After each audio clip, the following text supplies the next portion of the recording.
النبي أولى بالمؤمنين من أنفسهم وأزواجه أمهاتهم وأولو الأرحام بعضهم أولى ببعض في كتاب الله من المؤمنين والمهاجرين إلا أن تفعلوا إلى معروفا كان ذلك في الكتاب مسطورا نحمده ونصلي على رسوله الكريم أما بعد فأعوذ بالله من الشيطان الرجيم بسم الله الرحمن الرحيم رب اشرح لي صدري ويسر لي أمري واحلل عقدة من لساني يفقهوا قولي۔ اب تک جو ہم نے بات کی عائشہ رضی اللہ عنہا کے بچپن کی اور پھر ان کے نکاح کی اور نبی اکرم صلی اللہ علیہ وسلم کے ساتھ جتنی ان کی زندگی گزری اس کے بارے میں ہم نے کچھ بات کری۔ تقریباً 8.5 سال کا عرصہ آپ نے نبی اکرم صلی اللہ علیہ وسلم کے ساتھ گزارا، لیکن جیسے کہ اللہ تعالیٰ نے فرمایا ہے قرآن میں کہ کل نفس ذائقۃ الموت، ہر جان موت کا مزہ چکھنے والی ہے۔ تو انبیاء کو بھی موت آئی اور ان کی بیویوں کو بھی موت آئی اور ان کی اولاد کو بھی موت آئی، تو موت سے تو کوئی بھی غنی نہیں ہو سکتا۔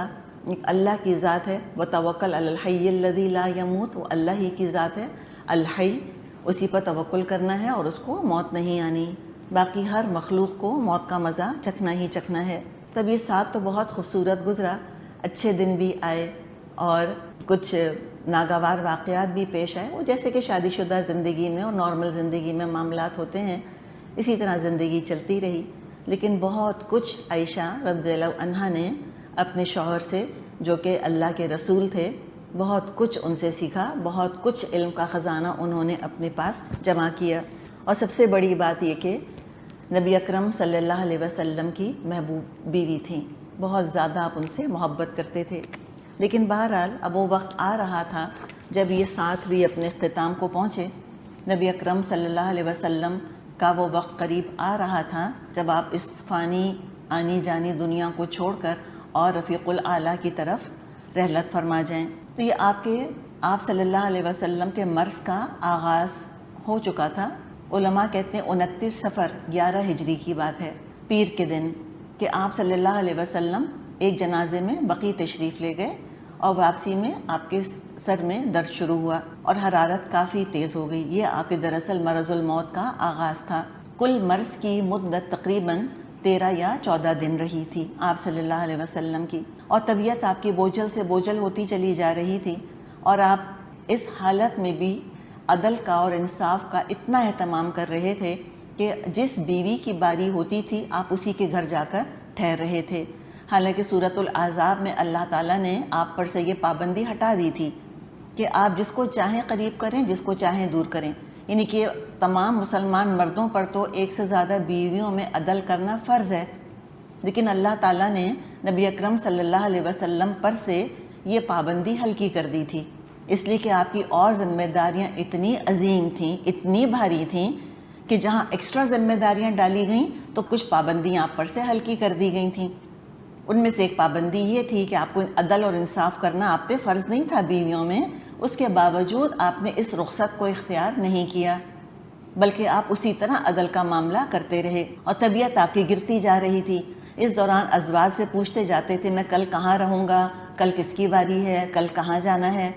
اس سوال سے جو آپ کا مقصد تھا ازواج سمجھ گئیں، انہوں نے اجازت دے دی کہ آپ جہاں جا کے رہنا چاہتے ہیں آپ وہاں رہیں۔ اس کے بعد آپ عائشہ رضی اللہ عنہا کے حجرے میں منتقل ہو گئے۔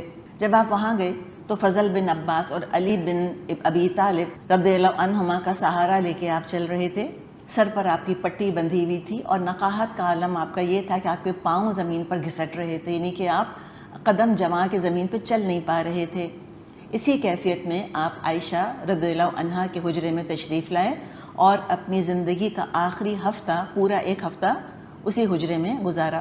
عائشہ رضی اللہ عنہا معوذات اور نبی اکرم صلی اللہ علیہ وسلم سے جو دعائیں انہوں نے حفظ کی تھیں وہ دعائیں پڑھ پڑھ کر آپ صلی اللہ علیہ وسلم پر دم کرتی رہتی تھیں، اور اس طرح دم کرتی تھیں کہ دعائیں پڑھ کے بجائے کہ اپنے ہاتھوں پر پھونکیں اور اپنے ہاتھ جسم پر پھیریں، وہ یہ بھی کیا پتہ کیا ہو انہوں نے، لیکن برکت کے لیے وہ یہ کرتی تھیں کہ تمام دعائیں پڑھ کر نبی اکرم صلی اللہ علیہ وسلم کے اپنے ہاتھوں پر پھونکتی تھیں اور آپ صلی اللہ علیہ وسلم کے اپنے ہاتھ ہی ان کے جسم مبارک پر پھیر دیا کرتی تھیں۔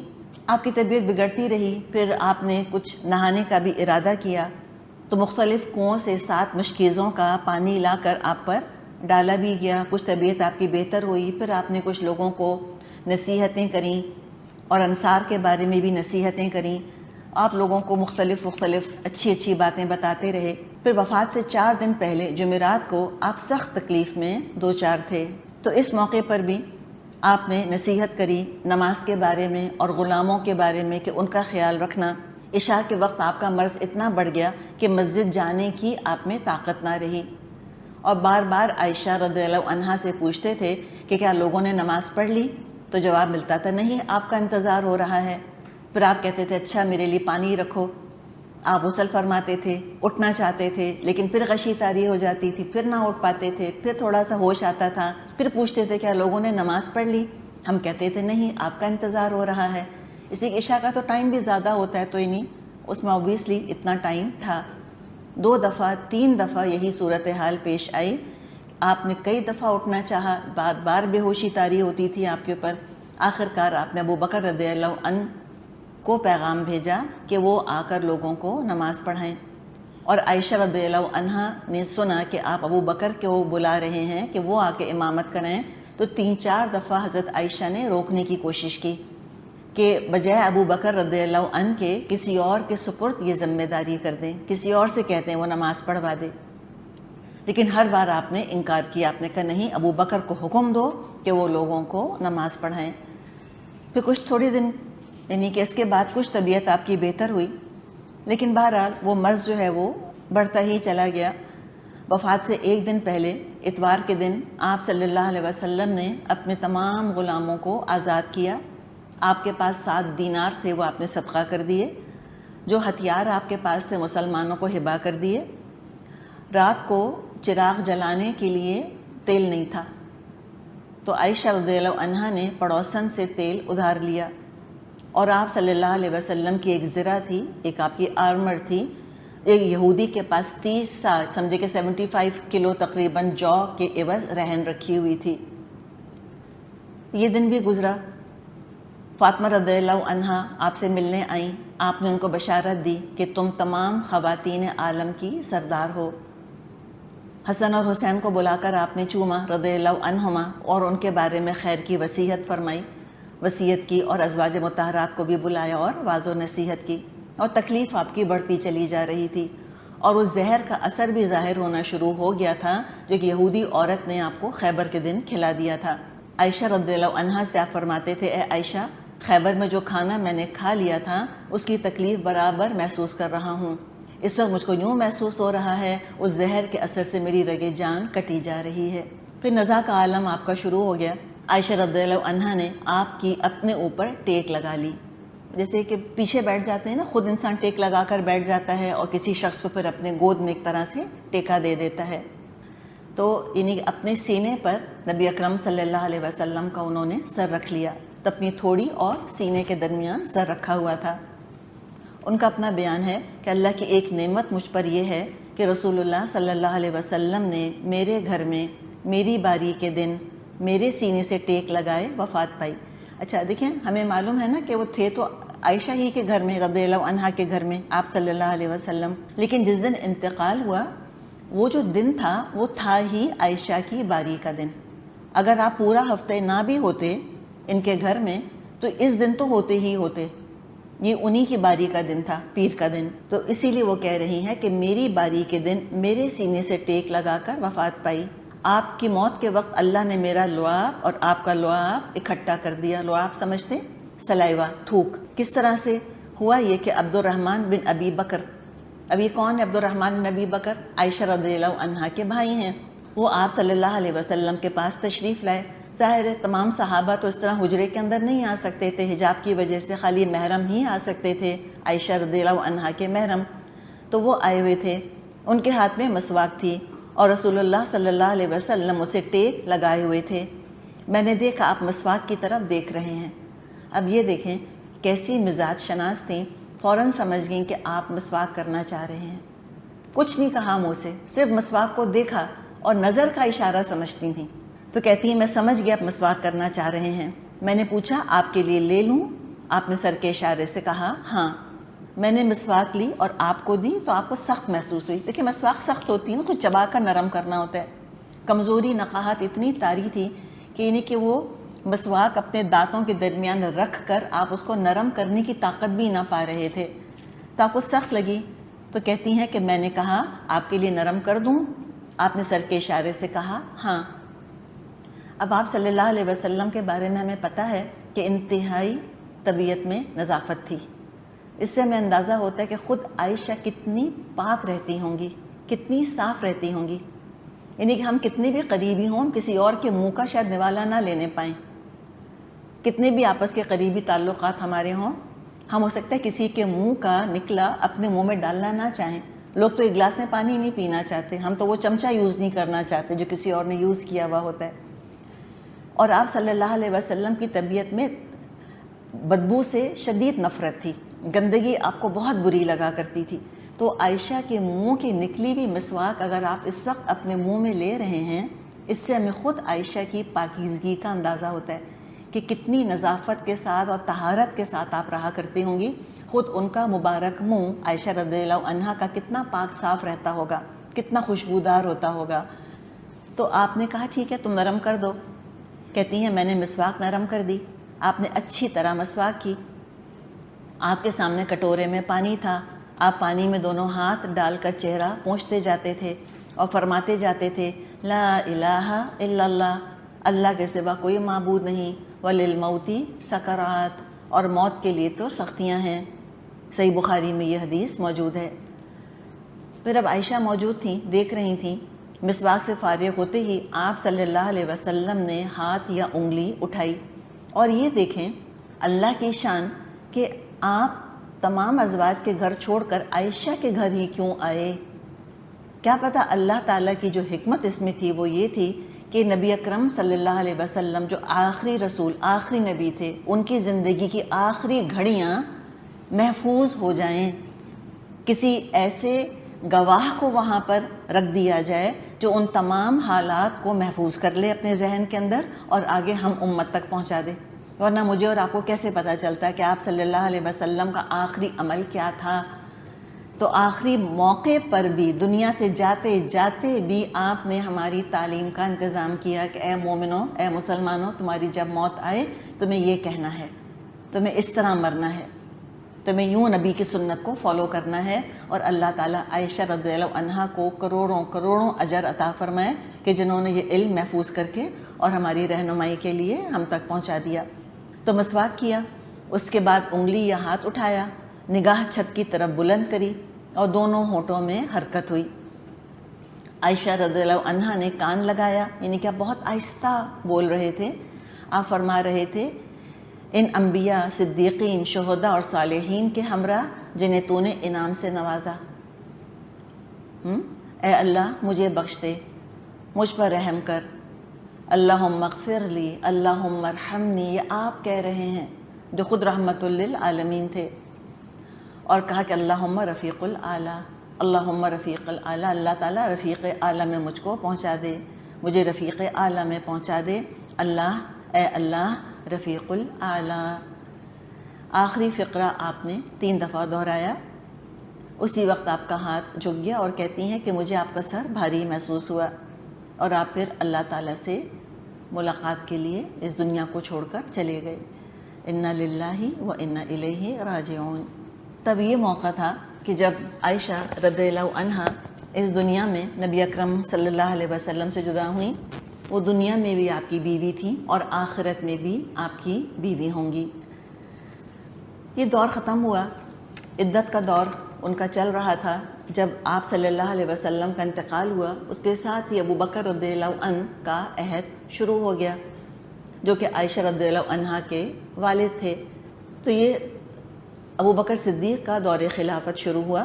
ازواج نے عثمان رضی اللہ عنہ کو سفیر بنا کر ابو بکر کی خدمت میں بھیجنا چاہا تاکہ وراثت کا مطالبہ کریں کہ ہماری وراثت ہے وہ ہم کو مل جانی چاہیے۔ تو عائشہ رضی اللہ عنہا نے ازواج کو یاد دلایا کہ آپ صلی اللہ علیہ وسلم نے اپنی زندگی میں فرمایا تھا کہ میرا کوئی وارث نہیں ہوگا، اور یہ حدیث ہے کہ انبیاء دولت اور دینار کی وراثت نہیں چھوڑتے، ہم جو مال چھوڑتے ہیں وہ صدقہ ہوتا ہے، اور ہم تو علم کی وراثت چھوڑتے ہیں۔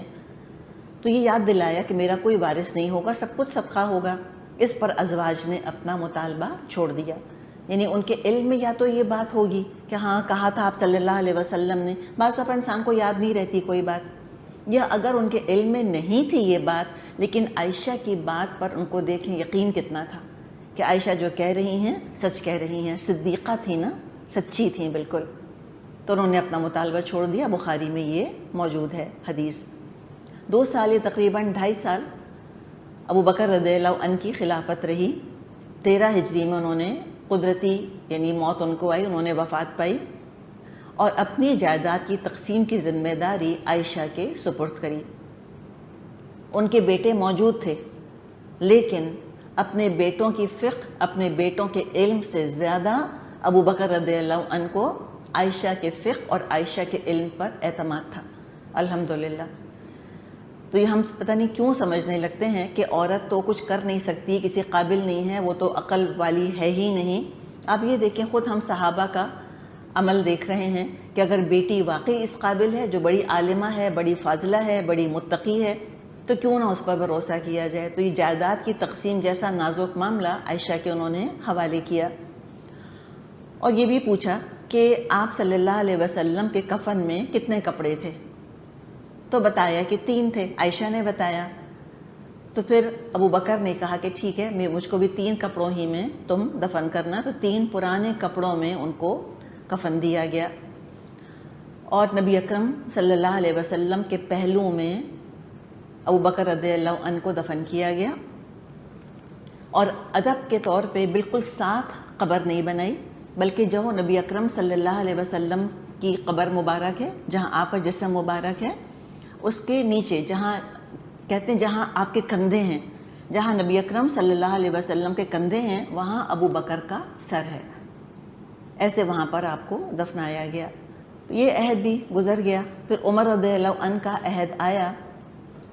حضرت عمر رضی اللہ عنہ کا زمانہ اسلام کے عروج کی طرف بڑھنے کا دور تھا، عظیم الشان فتوحات ہو رہی تھیں، قیصر اور کسریٰ کے خزانے اونٹوں پہ لد لد کر مدینے آ رہے تھے، مسلمانوں کے وظیفے مقرر کر دیے گئے تھے، اور اس میں عمر رضی اللہ عنہ نے کیٹیگریز بنا دی تھیں کہ جو آپ صلی اللہ علیہ وسلم کے بہت محبوب تھے ان کی رقم زیادہ، اسی طرح جو سابقون الاولون تھے صحابہ میں ان کا وظیفہ زیادہ تھا، بعد والوں کا وظیفہ کم تھا، بدری صحابہ کا وظیفہ زیادہ تھا، جو بدری نہیں تھے ان کا ڈیفرنٹ تھا۔ تو ازواج کا وظیفہ 10,000 طے پایا تھا، لیکن عائشہ رضی اللہ عنہا کا انہوں نے 12,000 رکھا تھا۔ کیوں؟ آپ صلی اللہ علیہ وسلم کی قربت کی وجہ سے، کہ اس لیے کہ وہ آپ صلی اللہ علیہ وسلم کو محبوب تھیں۔ عراق فتح ہوا تو موتیوں کی ڈبیا مسلمانوں کے ہاتھ آئی مال غنیمت میں۔ عمر رضی اللہ عنہ نے سب لوگوں کی اجازت سے وہ عائشہ رضی اللہ عنہا کے پاس بھیج دی۔ ان کا دور چلتا رہا۔ پھر ابو لولو فیروز نے ان پر قاتلانہ حملہ کیا۔ قاتلانہ حملے کے بعد بچنے کی امید نہ رہی، لیکن اس حملے کے بعد زندہ تو رہے تھے عمر رضی اللہ عنہ، تو انہوں نے درخواست بھیجی عائشہ رضی اللہ عنہا کے پاس کہ مجھے اجازت دیں کہ میں نبی اکرم صلی اللہ علیہ وسلم کی قدموں میں دفن ہو جاؤں۔ تو انہوں نے جواب دیا عائشہ نے کہ وہ جگہ تو میں نے اپنے لیے رکھی تھی، لیکن عمر کے لیے میں خوشی سے یہ ایثار کرتی ہوں۔ یہ سخاوت دیکھیں آپ، کوئی اور ہوتا تو ہرگز نہ یہ کرتا۔ اپنے آپ کو رکھیں نا ذرا، ہم کبھی ہم یہ آنر چھوڑتے اپنے لیے؟ کبھی بھی نہ چھوڑتے۔ لیکن ان کی سخاوت دیکھیں کہ کسی سائل کو خالی ہاتھ نہیں لوٹانا۔ کہہ دیا تھا نا آپ صلی اللہ علیہ وسلم نے، وَأَمَّا السَّائِلَ، قرآن بھی کہتا ہے وَأَمَّا السَّائِلَ فَلَا تَنْهَرْ، سائل اگر ہے تو جھڑکو نہیں۔ اب یہ ایک سائل تھے عمر رضی اللہ عنہ، ایک سوال کر رہے تھے کہ وہ جگہ اپنی جگہ مجھ کو دے دیں تاکہ میں وہاں دفن ہو جاؤں اپنے دونوں ساتھیوں کے ساتھ۔ تو کہا کہ ٹھیک ہے، میں عمر کے لیے جگہ چھوڑ دیتی ہوں۔ پھر بھی عمر رضی اللہ عنہ وہ بھی عدل اور انصاف کا پیکر تھے، حضرت عمر نے وصیت یہ کی تھی کہ میرا جنازہ عائشہ کے حجرے تک لے کے جانا، دروازے تک لے کے جانا اور پھر دوبارہ اجازت لینا۔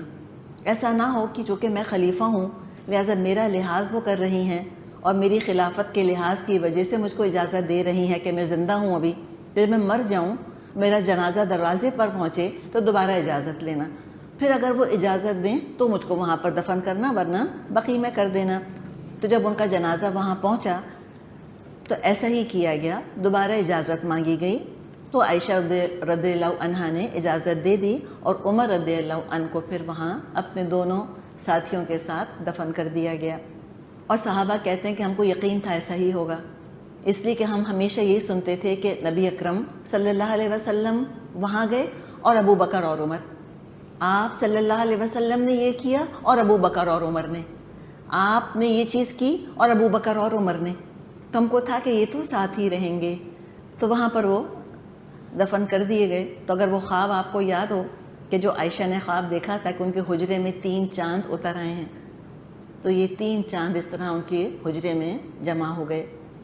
کوئی معمولی قربانی نہیں تھی، ان کا اپنا حجرہ تھا، کوئی 2-3 گھر نہیں تھے کہ بھئی یہاں پر 3 قبریں بن گئی ہیں تو کسی اور جگہ وہ شفٹ ہو جائیں، ایک ہی حجرہ تھا۔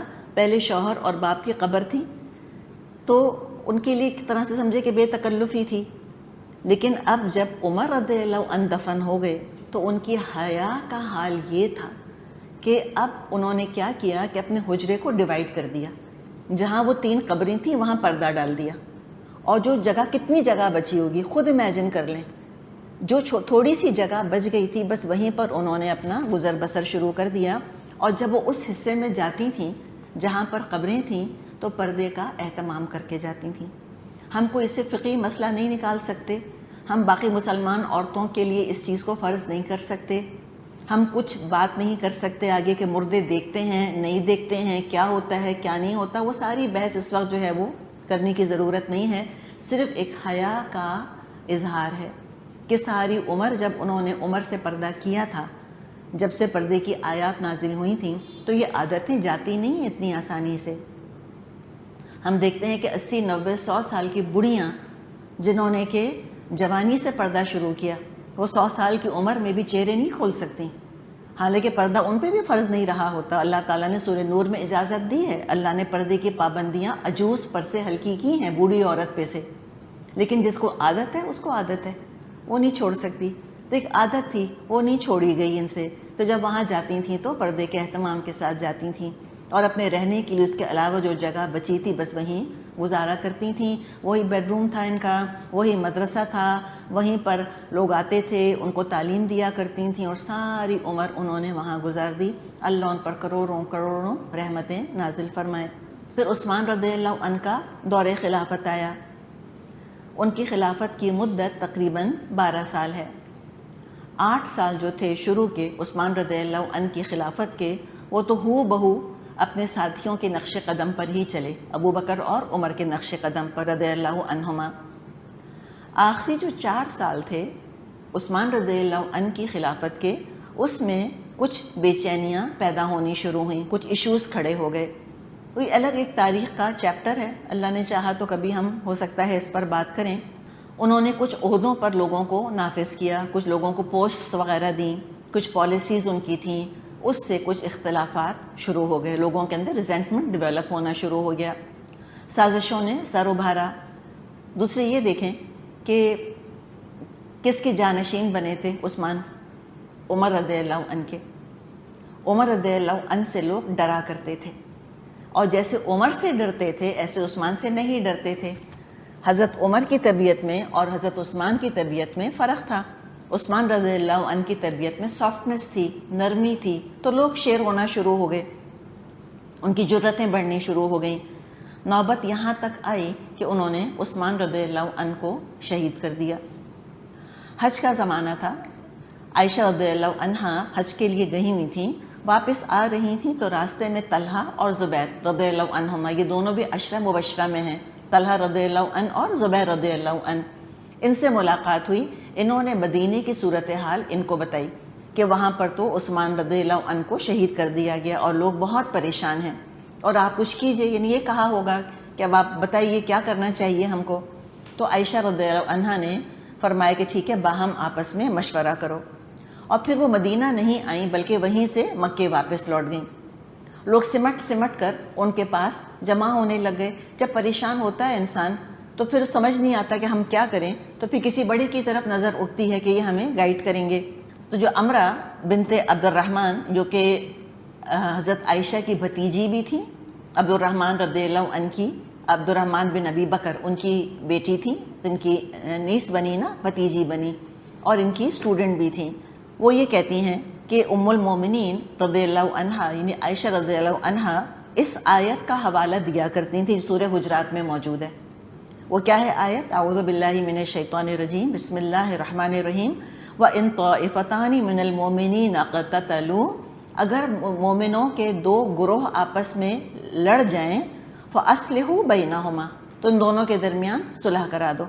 فَإِن بَغَتْ إِحْدَاهُمَا عَلَى الْأُخْرَى، اگر ایک دوسرے کے خلاف زیادتی کرے، بغاوت کرے، فَقَاتِلُوا الَّتِي تَبْغِي حَتَّى تَفِيءَ إِلَىٰ أَمْرِ اللَّهِ، تو اے مسلمانوں تم قتال کرو اس باغی جماعت کے ساتھ یہاں تک کہ وہ معاملہ اللہ کی طرف لوٹ آئے۔ فَإِن فَاءَتْ، اور اگر وہ لوٹ آتے ہیں، وہ بغاوت چھوڑ دیتے ہیں، فَأَصْلِحُوا بَيْنَهُمَا، تو ان کے درمیان تم صلح کرا دو۔ یعنی ان کے پاس ایک سالڈ دلیل تھی، اور سورہ حجرات کی یہ آیت تھی جو ان کے ذہن میں موجود ہوگی، اور ان کا یہ خیال تھا اگر عثمان رضی اللہ عنہ کے قاتل اس طرح سے کھلے پھر رہے ہیں تو اب ان کے خلاف قتال کرنا چاہیے۔ تو یہ جو حادثہ ہوا عثمان رضی اللہ عنہ کی شہادت کا، ہم اس سے اندازہ لگا سکتے ہیں کہ مسلمانوں کے اندر کس قسم کی کھلبلی جو ہے اور بے چینی جو ہے وہ مچی ہوگی، کیسا صدمہ ہوا ہوگا، خاص طور پہ جب وہ یہ محسوس کرنے لگے مسلمان کہ اس مسئلے کو حل کرنا کسی کے بس کی بات نہیں رہی۔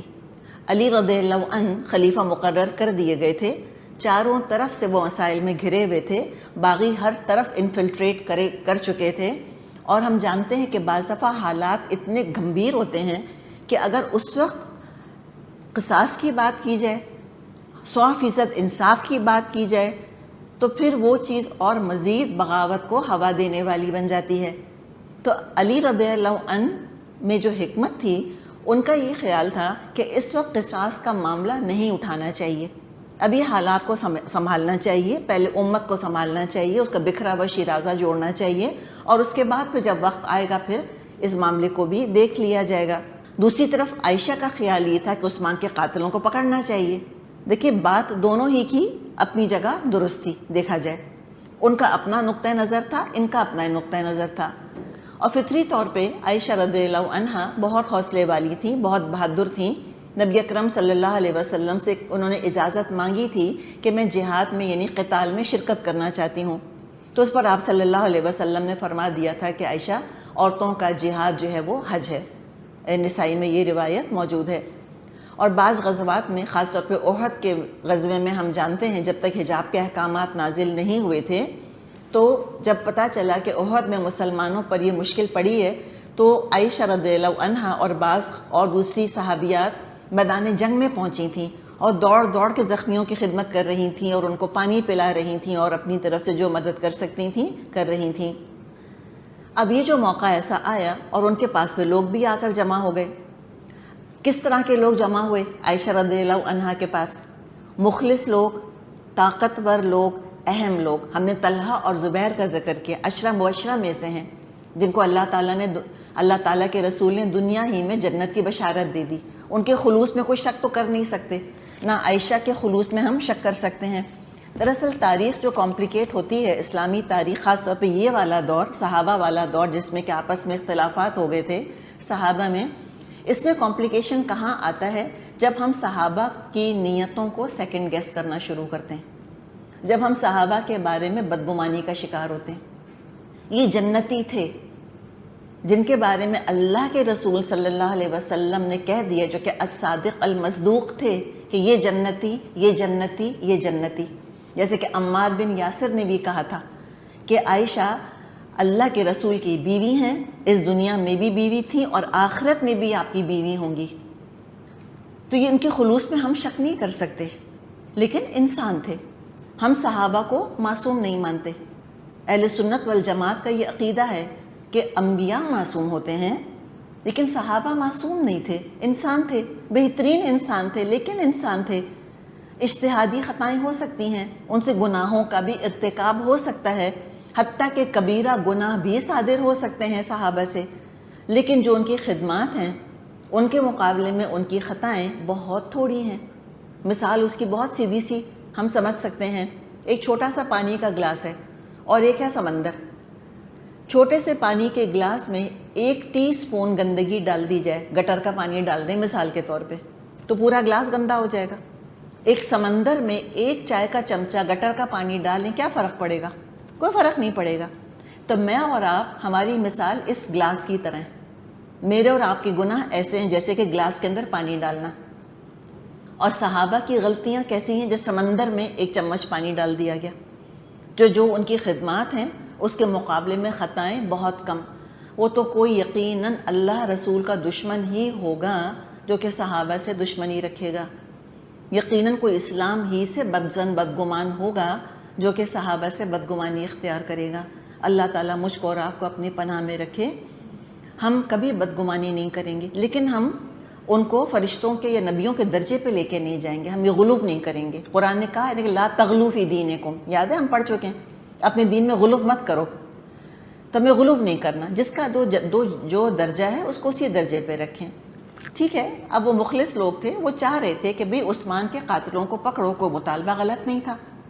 علی رضی اللہ عنہ کا کہنا تھا کہ پکڑیں گے، ابھی موقع نہیں ہے، ان کی حکمت 100% بجا تھی اپنی جگہ۔ تو وہ مخلص لوگ تھے جو آ کے عائشہ کے ارد گرد جمع ہو گئے، اور وہ چاہ رہے تھے کہ فتنہ دور ہو کسی طرح سے۔ پھر سیدھے سادے عوام بھی تھے، ان میں سے بھی بہت سے آ کر ام المومنین کے پاس جمع ہو گئے، ان کی طرف دیکھ رہے تھے کہ یہ مسئلے کا حل کروائیں گی۔ یہ 2 کیٹیگریز ہو گئیں۔ 3rd کیٹیگری سازشی لوگ، اپرچونسٹس، آگ لگانے والے، جو چاہ رہے تھے کسی طرح عثمان رضی اللہ عنہ کے قاتل گرفتار نہ ہوں اور مسلمانوں میں فتنے کی، فساد کی آگ بھڑکتی رہے۔ دیکھیں، وکٹم آف سرکمسٹانسز ہوتے ہیں لوگ، بعض دفعہ حالات ایسے ہوتے ہیں، سرکمسٹانسز ایسے ہوتے ہیں کہ انسان ان پر قابو نہیں پا سکتا، اور لوگوں کے دلوں کا حال جاننا ممکن نہیں ہے۔ خلوص کا اظہار کرنے والے لوگ تھے، لیکن ان کے اپنے بڑے خود غرضانہ ریزنز تھے، ان کے اپنے سیلفش ریزنز تھے، ان کی اپنی وجوہات تھیں، اپنی مصلحتیں، اپنے مفاد ان کے تھے۔ وہ بھی آ کر جمع ہو گئے، یہ سارے سازشی قسم کے لوگ، منافق قسم کے لوگ، یہ بھی جمع ہو گئے آ کر، اور یہ پھر سارا قافلہ مکے سے بصرہ پہنچ گیا۔ روایات یہ بھی ہمیں ملتی ہیں کہ بیچ میں، یعنی جو بصرہ کی طرف جا رہی تھیں عائشہ رضی اللہ عنہا اس پورے قافلے کے ساتھ، تو بیچ میں ایک دفعہ عائشہ رضی اللہ عنہا نے چاہا کہ واپس لوٹ جائیں اور مدینے چلی جائیں۔ انہوں نے سوچا کہ یہ طریقہ جو ہے یہ درست نہیں ہے، مجھ کو یہ نہیں کرنا چاہیے کہ میں الگ سے جو خلیفہ وقت ہے ان کے خلاف میں کوئی اس طرح سے لوگوں کو جمع کروں۔ انہوں نے چاہا کہ میں مدینہ لوٹ جاؤں، لیکن زبیر رضی اللہ عنہ نے کہا کہ اب آپ واپس لوٹ جائیں گی، کیا پتہ اللہ آپ کے ذریعے مسلمانوں میں صلح کروا دے۔ تو ہم ہمیشہ اچھا گمان رکھیں گے کہ واقعی صلح ہی چاہی تھی، اور دراصل خیر ہی چاہنے کی تمنا تھی جو کہ ان مخلص صحابہ کے دل میں تھی۔ اب مطالبہ کیا تھا ان کا؟ مطالبہ یہ تھا کہ عثمان کے قاتل گرفتار کیے جائیں۔ مدینہ حرم ہے، ہم جانتے ہیں، جیسے کہ مکہ حرم ہے، اللہ نے مکہ کو حرم بنایا، تو نبی اکرم صلی اللہ علیہ وسلم نے پھر مدینے کو حرم بنانے کی اللہ تعالیٰ سے دعا کی تھی۔ تو یہ جو قاتل تھے انہوں نے مدینے کی حرمت توڑی، انہوں نے ماہ حرام ذوالحج کی حرمت توڑی، اور خلیفہ وقت کو بے قصور انہوں نے شہید کیا تھا۔ علی رضی اللہ عنہ نے مدینہ چھوڑ دیا تھا، دارالخلافہ انہوں نے کوفہ بنا لیا تھا۔ تو علی رضی اللہ عنہ کوفہ میں تھے، وہاں ان کو یہ پتہ چلا کہ بصرے میں 30,000 لوگ جمع ہو گئے ہیں، اور خلیفہ وقت جو ہے ان کو تو پھر اقدام کرنا تھا۔ علی رضی اللہ عنہ یہ کیسے دیکھ سکتے تھے کہ اس طرح لوگ جو ہیں جمع ہو رہے ہیں اور جتھہ بندی کی جا رہی ہے؟ تو وہ بھی کوفہ سے نکلے، اور بصرہ پہنچتے پہنچتے 20,000 لوگ ان کے ساتھ شامل ہو گئے تھے۔ اچھا، جس طرح کے لوگ عائشہ کے ساتھ شامل تھے، جو 3 کیٹیگریز ہم نے ڈسکس کی، وہی 3 کیٹیگریز کس کے ساتھ ہوں گی آپ کے خیال میں؟ علی رضی اللہ عنہ کے ساتھ وہی 3 کیٹیگریز ان کے ساتھ بھی تھیں۔ بیچ میں صلح صفائی، اصلاح، نیگوسیشن کے ذریعے معاملات کو حل کرنے کی کوششیں ہوتی رہیں۔ ایک طرف مطالبہ تھا کہ عثمان کے قاتلوں کو فوراً پکڑو، ایک طرف تھا کہ اچھا پکڑیں گے لیکن ابھی نہیں۔ اس میں آپ کو پتہ ہے کہ گرما گرمی، بحث مباحثہ اور ساری چیزیں جو ہیں انہوں نے مل کے حالات کو کبھی بہتر کیا کبھی بدتر کیا، تو یہ سی سو چلتا رہا کچھ عرصے تک۔ لیکن جو تقدیر کا لکھا ہوتا ہے پورا ہو کے رہتا ہے۔ آخر کار جنگ کی نوبت آ گئی۔ ایک طرف کون تھیں؟ عائشہ رضی اللہ عنہا، دوسری طرف کون تھے؟ علی رضی اللہ عنہ، اور دونوں کی فوجوں میں کون تھے؟ صحابہ، اور صحابہ میں سے بھی کون؟ بڑے بڑے صحابہ، کبار صحابہ موجود تھے جن کو کہ جنت کی بشارت دنیا میں دے دی گئی تھی۔ عائشہ رضی اللہ عنہا اونٹ پر ایک ہودج میں سوار تھیں اور خود میدان جنگ میں موجود تھیں۔ چونکہ وہ اونٹ پر سوار تھیں لہٰذا اس جنگ کا نام ہی جنگ جمل پڑ گیا۔ جمل یعنی اونٹ۔ عائشہ رضی اللہ عنہا کی جماعت کو شکست ہوئی۔ علی رضی اللہ عنہ خود تشریف لائے۔ عائشہ رضی اللہ عنہا کی خیریت انہوں نے پوچھی اور کہا کہ میری ماں، یہ آپ کا کام نہیں تھا کہ آپ اس طرح جنگ کے لیے نکلتیں، اور پھر ان کو بہت عزت کے ساتھ واپس مدینے روانہ کر دیا۔ عائشہ رضی اللہ عنہا کو ساری زندگی اپنی اس اجتہادی غلطی کا افسوس رہا کہ جو انہوں نے اجتہاد کیا تھا وہ اجتہاد درست نہیں تھا۔ خلیفہ وقت کے خلاف اس طرح خروج جو بن گیا وہ مناسب نہیں تھا، اور جو اصلاح کا طریقہ انہوں نے اختیار کیا تھا ان کا خیال تھا کہ اصلاح ہو جائے گی اس طرح سے، وہ کس حد تک مناسب تھا کس حد تک مناسب نہیں تھا وہ حالات نے بتا دیا کہ یہ طریقہ مناسب نہیں تھا۔ اور اتنا غم تھا، اتنا افسوس تھا ان کو کہ وہ کہا کرتی تھیں اے کاش میں درخت پر ہوتی، اے کاش میں کوئی درخت ہوتی یا میں کوئی پتھر ہوتی اور نیست و نابود کر دی گئی ہوتی۔ بخاری میں آتا ہے کہ وفات کے وقت انہوں نے وصیت کی کہ مجھ کو روضہ نبوی میں دفن نہ کرنا، اس لیے کہ جو حجرہ ہے عائشہ رضی اللہ عنہا کا اس میں ابھی بھی ایک قبر کی جگہ خالی ہے، تو چاہتی تو وہاں دفن ہو سکتی تھیں، لیکن انہوں نے وصیت کی تھی مرتے مرتے کہ مجھ کو روضہ نبوی میں دفن نہ کرنا، بقیع میں باقی ازواج کے ساتھ دفن کرنا۔ میں نے دراصل نبی اکرم صلی اللہ علیہ وسلم کے بعد ایک جرم کیا ہے۔ اتنا شدت کا ان کو احساس تھا کہ میں نے بڑی غلطی کی ہے۔ طبقات ابی سعد جو کہ سیرت کی کتاب ہے اس میں آتا ہے کہ جب وہ یہ آیت پڑھتی کہ وقرن فی بیوتکن، سورہ احزاب میں آیت آتی ہے نا، آیت نمبر 33 کا حصہ ہے کہ اے نبی کی بیویوں اپنے گھروں میں قرار کے ساتھ وقار کے ساتھ تم رہو، تو جب یہ وہ پڑھتی تو اتنا روتی تھیں کہ ان کا آنچل تر ہو جایا کرتا تھا۔ یہ جو ایک واقعہ ہے یہ واحد واقعہ ہے جس میں کہ انہوں نے سیاست میں حصہ لیا تھا۔ اس کے بعد جتنی عمر ان کی رہی اس کے بعد انہوں نے کبھی سیاست میں کوئی حصہ نہیں لیا، بالکل نیوٹرل ہو کے ایک طرف بیٹھی رہتی تھیں۔ کوئی آگے مشورے مانگتا تھا تو مشورے دے دیا کرتی تھیں، اور پھر ساری زندگی بس درس اور تدریس ہی میں انہوں نے گزار دی اپنی۔